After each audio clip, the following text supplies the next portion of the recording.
This is the trunk and hip flexor stream.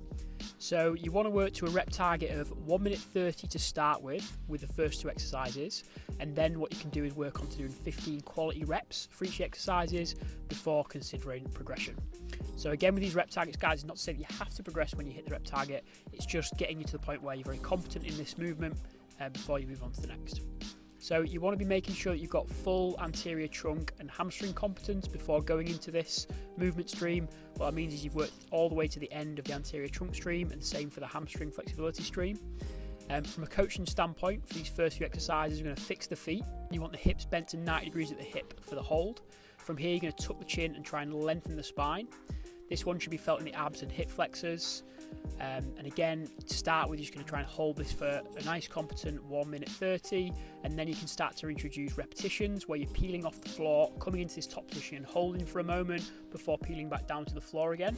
And then obviously you can introduce the pressing overhead with a pillow or plate or dumbbell or whatever you've got to start to build a little bit more strength in this particular part of movement. So obviously you want to make sure you feel the abs and hip flexors working. If you're getting any pinching in the hips or you're getting any backache when you're doing these movements, it's likely that you need to build more competence through the anterior trunk and the hamstring flexibility stream. So make sure again that you've worked all the way through there and hit the rep targets, etc. So then as we move into the knee raises / leg raises, you want to be aiming to pull the knees all the way to the chest, ensuring full ROM throughout. So every single repetition you're using full range of motion, and you want to be controlling the lower all the way into the active hang position. So when you lower down, you're not sort of just relaxing into the bottom position, you are still keeping that tension through the front of the body.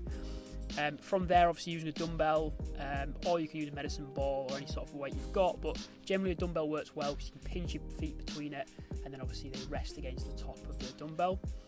Cues that we'll sometimes give for these exercises of this movement stream is, for the first few exercises, it's about peeling up and down, so peeling up and down off the floor. Also pushing to the sky if you're using any sort of weight or pillow on that second exercise. For the knee raises and leg raises, again, we're thinking knees to chest.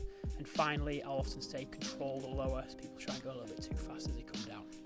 Awesome, guys. Great way to build ab and hip flexor strength. So enjoy.